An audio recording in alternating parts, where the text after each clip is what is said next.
Hello again, everyone, and welcome back to Reddit Aliens. I'm John, and as always, thank you so much for being here.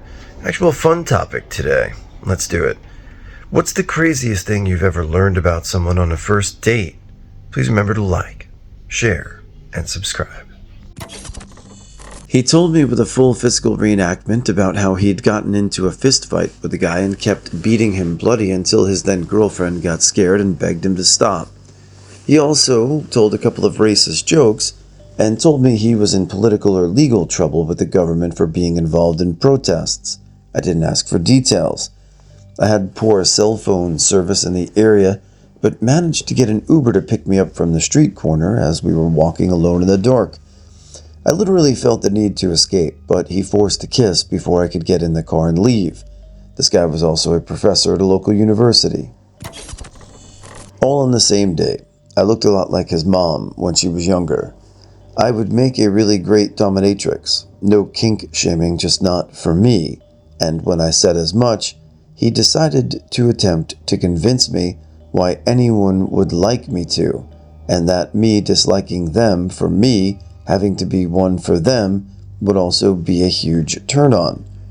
I acted and had almost the same personality as his sister. I was wrong about not liking the food he had made for the picnic in the park. It was a dish meant to be hot served cold. It was terrible and had changes from the normal recipe to his family tradition one, which made it even worse. He didn't want the date to end, so he attempted to refuse to drive me back to my car. I texted my cousin and had her call me in a panic, which I placed on speakerphone so he would take me back. No matter how much I felt I knew a guy, I never had been in their car anymore without sending a photo of me or the license plate, and when the person receiving it should hear back from me anymore because it scared me so badly. Honestly, there was probably more on the date that I just don't remember. I never let someone talk me into going on a date with a nice guy after. A regular at a bar I went to was clearly into me. We had similar interests, so eventually we went home after last call one night. He told me the next day he was homeless and was at the bar so much because he did odd jobs in exchange for drinks. He was persistent in asking what I was doing that day, and I said I was seeing some friends to watch the Eagles game. He found out where I was and proceeded to ask if we were in a relationship. I said no, and he sent me a bunch of long-winded messages about how he thought he loved me, but I'm clearly just like the other girls, and a bitch who broke his heart. I learned this months later, but apparently he was trying to get all the other regulars to talk to me for him after I blocked him. He truly didn't understand how creepy and fixated he came off. I literally had nightmares about him showing up to my apartment since he knew where I lived. I had a date to tell me, unprompted, that he used to be an IV drug user in a gang and his family was heavily involved in Mexican drug cartels. He also opened the date with, "Sorry I'm late. My brother just got arrested for hitting his girlfriend," which he tried to justify, and he had to terminate an employee because she missed too many days of work due to a miscarriage. He told me she could have been lying about it. Meanwhile, he called me an awful criminal because I smoked pot and occasionally sold extra to my friends. And at the time, I was doing community service, which I loved because I served at an animal shelter for not being able to afford to pay a speeding ticket. He worked in the HR department at a corporate job. He also asked me 6 times if I was seeing someone else, talking to other people, or had kids. Years ago, when I graduated, I was super depressed and went on medication. The side effect of this medication is that I didn't have much of a sex drive, so I think it messed up with my picker, if you know what I mean. Let's just say I was accepting dates from guys I wouldn't usually go out with. I worked in an office that was in a building that was shared with many other different businesses. For the most part, all of them were established and had been in the building along with the company I worked for many years. But this one office down the hall from ours was always changing hands. About every 6 months, the tenants would change, the current business would move out, and another one would move in a few weeks later. During one of these transitions, there was a guy that would make eyes with me through the window as he was coming and going to that office. I thought it was cute because I would feel he was looking at me, but when I looked, he would quickly look away and kind of smile a little, and then look back with this look like, oops, I got caught. He wasn't my usual type, but this little routine was adorable to me. It went on like that for a few weeks, but he never took it further, and it got me curious about him. One day, I thought it would be cute if I reciprocated, so I walked down the hall so I could find him through their office window, and unfortunately, the paper was still up on the window because they were doing a little construction still. I started to walk back, and he opened the door and saw me, and it was kind of awkward, but we giggled a bit, and then he asked me out that night for a date, and I accepted. I lived out of town a bit, so we decided to just meet after work and walk through the park to downtown to grab a bite. I was excited all day. While walking through the park, he was still pretty shy with me, but was actually really talkative toward others. He seemed to know a lot of people and said hi a lot. A lot of people waved and looked up to say hello. We got downtown, and the same thing kept happening. I noticed that many of these people were kind of weird, like they looked homeless or really rough around the edges, but the thing is, I'm not a judgmental person, and I thought it was great that he wasn't either. I realized I didn't really know what his business was, and it got me wondering if maybe he was a drug counselor or something. We got to a pizza place and stopped outside and looked me right in the eye and said, "Thank you so much. Like, really, this is so nice." He kind of stuttered it out, and it was so sweet. I was super flattered he was thanking me for going out with him. We went inside, and it was one of those places you order at the counter. I was picking out my slice when the guy behind the counter started yelling at us to get out. I was so confused. He was saying, "Get the hell out of here. You know you aren't allowed in here." I started to realize he was talking to my date, and he didn't look surprised. He answered, "No, she's buying me a slice. I'm not stealing it." I was mortified. I asked what was going on, and the pizza guy said, "This guy's homeless and comes in here and grabs pizza slices when I'm not looking and runs away." I looked at my date, and it all came together in my head. He was squatting at the office. He was saying hello to all the homeless people because he knew them from the streets.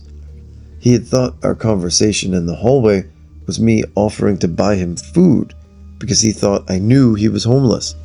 I called my doctor the next day and got off that medication. I didn't mind that the man had forgotten his wallet. Everyone's allowed to have one of those days.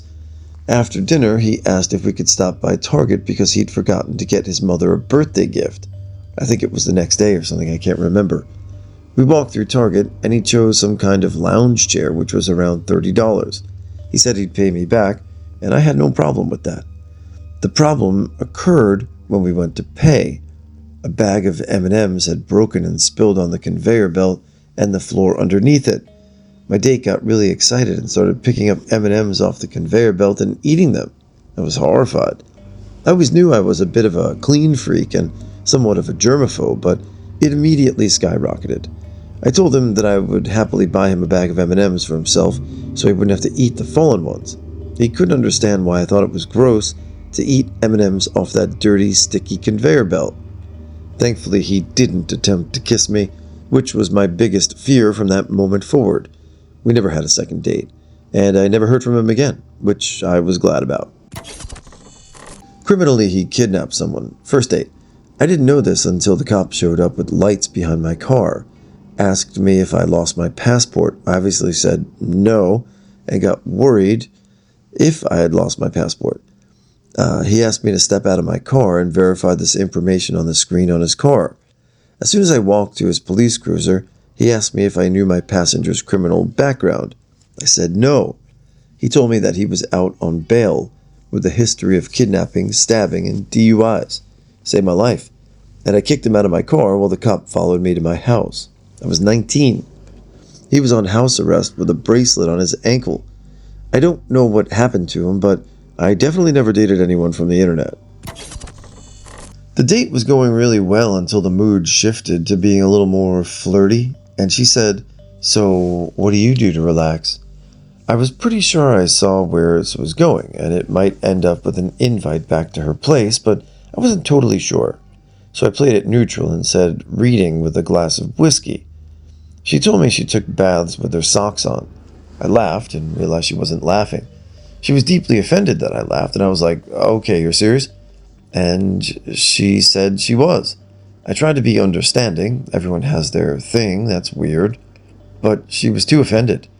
When she asked how I could judge her for liking something, I told her it was surprising to me, because probably the only thing I like worse than wet socks is wet jeans. She went over the top, including dumping a drink on me and leaving.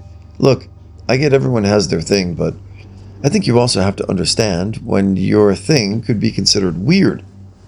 If she'd even said, look, I know it sounds weird, but I really like, then I wouldn't have even judged her much. There's self-awareness in that, but I'm now convinced she was a budding serial killer. Not a first date, but an interview. I was looking to hire a cook for my kitchen, and a guy came in for the job. He was wearing a chef's coat, but was very stoic and only gave one-word answers to the questions I asked him. I couldn't really get him to open up, so I started asking less work-related questions. I like to try and turn the conversation into what he likes to do outside of work, hoping he'll actually open up. I finally cracked him open a bit when I found out he was into video games. Being a geek myself, as I liked to play games and enjoyed building my own PC, we started talking about PC specs and whatnot. I told him I had a 3080 Ti, and he proceeded to respond by saying, oh, I like that graphics card. When you slit a hooker's throat in GTA V, you can see the reflection in the blood. It was safe to say that we passed on his application. That her ex-boyfriend was a local police officer, and if he saw us out together, he would harm her and me. Probably kill me, she said.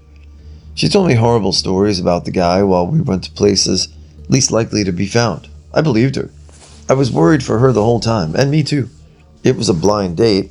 It was our first and our last one. If I remember correctly, she died of an alleged suicide within about a year. Nah, bro. I didn't think for a second that it was suicide. She even mentioned that the dude said he could get away with killing her this way. I felt so bad for that girl. I felt guilty for not trying to somehow help her more. I was young and didn't know how to at the time. The worst part is that I don't even remember her name anymore. I could probably write a coffee table length book on this subject about my life and times before I met a wonderful person. How about you guys? Any landmines in your dating history? Anyway, if you want to hear more, maybe I'll share one day. I hung out with some boy at high school for a while. We got along pretty well. I always stayed late, and one time he asked me if I wanted to stay overnight. We were friends, nothing else, and sleep on the couch. I was 15, so I was eager to go. My mom wasn't happy about that and didn't let me go. She said she wasn't comfortable with it, and I kind of understood her, but, well, I was 15. So I told him my mom wouldn't let me go because she wasn't comfortable with it, and maybe I could get assaulted or whatever. He started laughing and thought it was incredibly funny. Ha ha ha. So your mom thinks I'm going to abuse you when you stay over? Ha ha ha ha. Yeah. Friendship ended shortly after because it got even weirder after that. Proceeded to stalk me for 2 years after that. Wasn't really a disturbing thing about the person, but a disturbing event. I was seeing this Marine, for a while, and asked him to come to a bar I was at to play pool. He rode his motorcycle over, and we had a great night. When the bar closed, he wanted me to go to his place.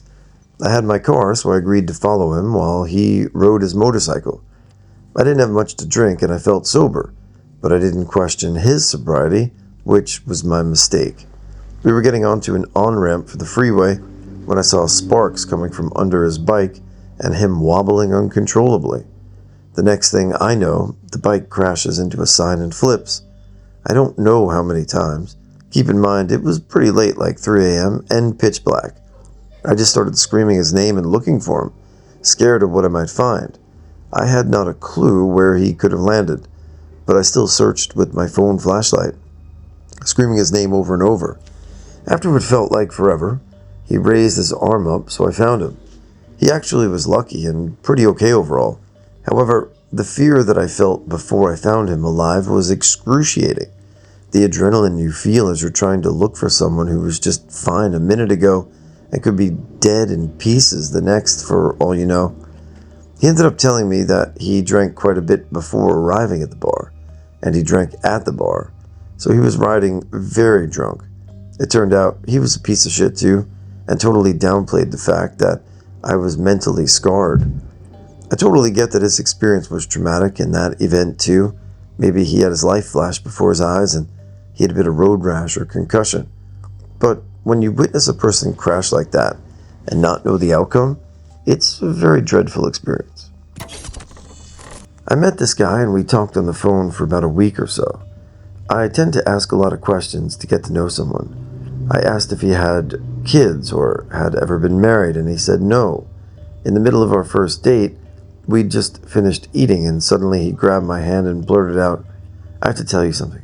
I lied to you about something." He sounded so panicked and wrought with guilt, and proceeded to tell me he lied about having kids. He had 5, with 5 different women. Stupid, naive me was understanding, and we dated on and off for a couple of years. During those couple of years, he added 2 or 3 kids and revealed he used to work for some shady people collecting debts in Vegas. He recently popped up in my life by contacting me from a contraband cell phone from prison. I Googled him and discovered he's doing time because he apparently had used a relative's phone, and when he gave it back, he left a bunch of CP on it, and they turned him in. Good. We were at a bar having drinks. She told me she was having problems with her ex because he kept stalking her.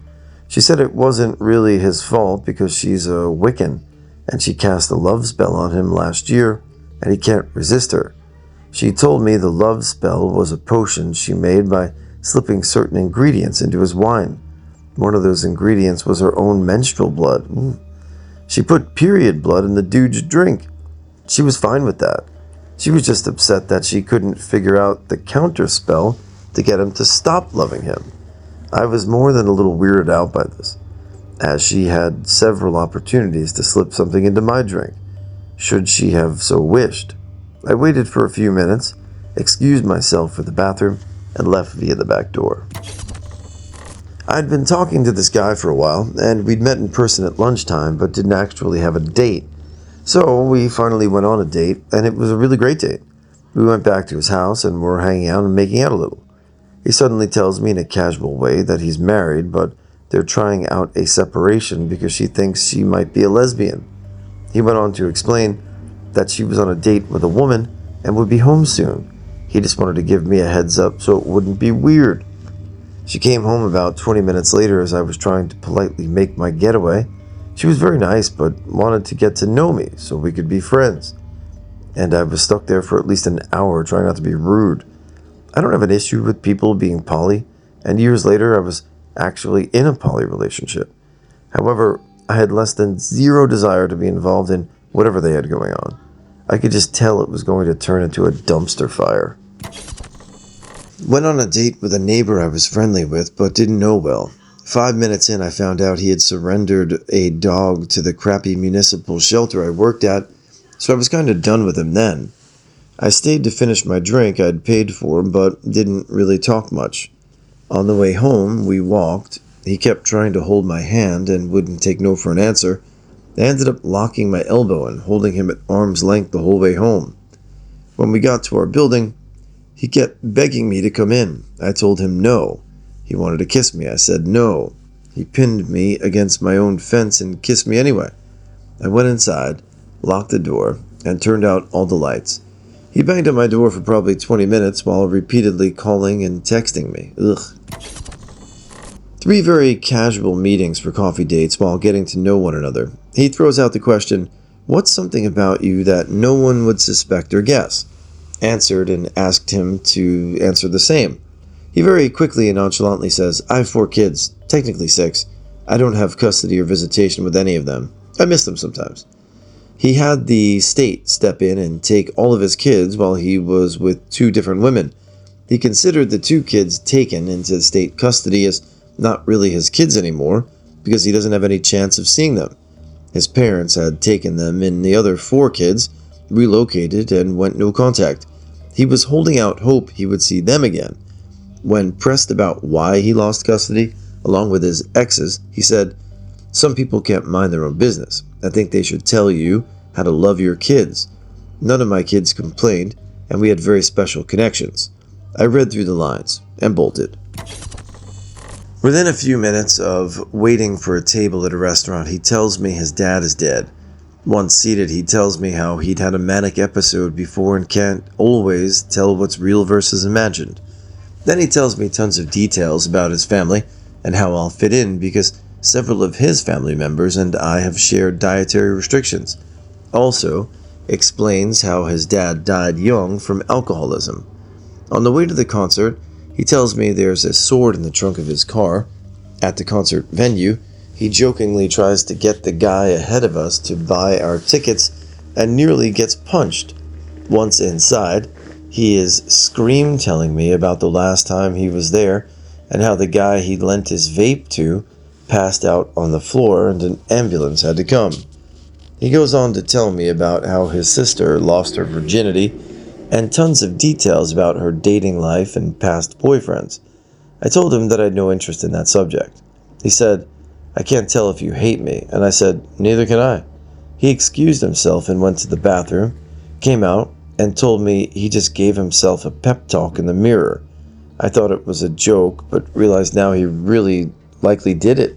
He has a few drinks during the night, and then tells me, "You made me get drunk," revealing the last time he drank was on his birthday when he needed to be hospitalized for the manic episode. I called myself an Uber, told him I was leaving, and left the concert early. He texted me later that night saying, "I sure know how to make someone feel like a piece of shit, and how he's such a nice guy." Ugh. Showed up to her house, couldn't go inside because she lived with her grandma. Didn't tell me beforehand. Ex-military and had 2 kids who weren't in her life. Not sure why. Also still married. Deciding to drive to a nearby park. She gets in my car with no shoes. We're hanging out at the park, and she tells me she's a green witch. I ask what that means. She tells me she makes potions and shit. I asked if she could drink them. She said no. I still have no idea what a green witch is. Pretty sure she had a Stone Cold Steve Austin shirt on too. No second date. The different lady catfished me hard, like using pictures before the drug addiction hit hard. Show up to pick her up and it's like an hour drive. It's dark and I see a figure on the side of the road. She gets in my car and is not as advertised, but I already drove an hour, so F it. The hour drive tells me she was used to being addicted to heroin and her kids were taken from her. I'm desperately racking my brain for reasons to just turn around and didn't want to face the awkward drive back and maybe get stabbed. Get back to my place, start smoking weed and talking. She can clearly tell I'm not into it, provokes me to start rubbing her leg, then mentions we should go to my bedroom. She's naked on my bed and it looks like a whole raw chicken. She has tiny ass legs and she's so pale you might mistake her for a corpse. The upper half of her body is an amorphous blob. I couldn't perform. Put our clothes back on, took her to get chicken tendies, and drove her back home at 3 a.m. Tinder in rural areas is wild. Went on a first date, had a great time, and took her home. She never answered her texts after that point. I naturally assumed that she wasn't into me and moved on with life. 2 weeks later, I get a call from her from a psych ward of a local hospital where she had been put on involuntary hold. As the story unfolds, she has severe money problems and is planning for weeks to kill herself. But she was still on dating apps and decided that she'd like to go out with a bang, have one last night of fun with somebody she didn't know, then kill herself immediately afterwards while her daughter, who lived with her, was at work. She took the entire medicine cabinet of pills, and lucky for her, her daughter responded to her not answering her phone that night by sending police on a well check, where they found her passed out on the floor. After telling me all of this and how she had given no F's about her suicide would affect her daughter or this first date, me, she said she was now all better, had seen the error of her ways, and did I want to have another date? Noped so hard. I matched with the guy whose profile was giving Patrick Bateman from American Psycho vibes, but I figured maybe I'm being too judgy.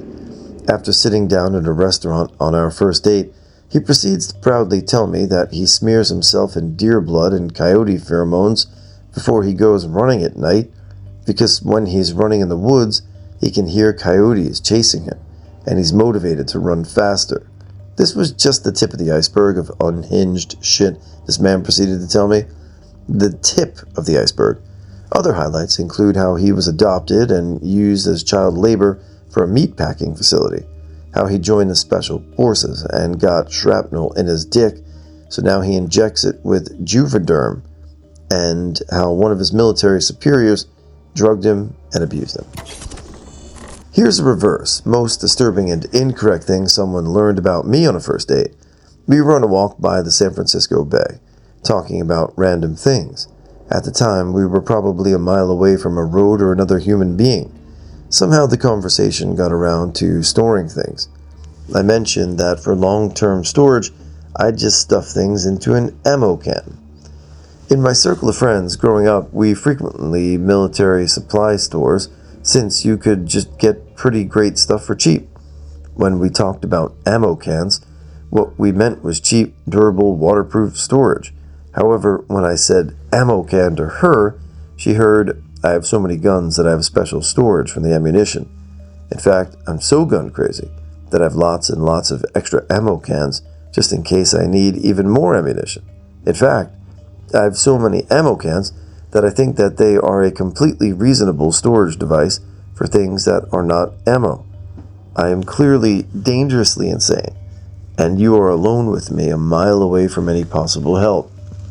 I continued blathering on for a while until I looked over at her. Although she was trying to play it cool, she definitely had deer-in-the-headlights look. I rewound our conversation in my head and figured out that instead of ammo can, I should have said cheap, durable, waterproof storage. It took me a while to explain the situation and for her adrenalized flight response to wear off. We've now been married for 12 years. Went on a Bumble date with a woman who was a drill instructor for the Navy. She's originally from Turkey and was not shy to share her pure hatred for Muslims and a lot of the surrounding Middle Eastern countries in general. She shared some personal experiences that helped me understand where that hatred was coming from, but I was not prepared for such heavy topics on a first date, lol. I can't even write the things she was saying on here because I'll 100% get banned or reported. Callously talking about what was essentially genocide and how the world would be a better place without them. It was wild, and I had no idea how to handle it. Who am I to say her experiences are invalid? I certainly wasn't willing to enable that conversation, though. Just tried to listen to her anecdotes without judgment until I could politely end the date. Told her our life trajectory is just too far off for me to realistically see a relationship working, which was absolutely true. I would not be able to relate to her day-to-day on any capacity. But if I'm being honest, coming in hot with those guys, they're scum of the earth and need to be eradicated. Only about 30 minutes into the date, sealed the deal on things not moving forward any further. That's at least a third date subject. I went on a coffee date with a man that I met out with some friends. It was fine until he started talking about his ex-fiancée. They were living together, and he said everything was great until one day he came home from work and all her things were gone. She had moved out and broke off the engagement. The fact that he seemed perplexed and didn't have anything to say for why he thought she ended things this way raised some red flags for me. Because more often than not, this is how people flee abusive situations. And I have a hard time believing when people are blindsided by the end of a relationship. I think in those cases, The blindsided party either wasn't paying attention to the health of their relationship or just flat out ignoring the issues rather than working to fix them. Either way, I had a friend call with an emergency to help me cut the date short.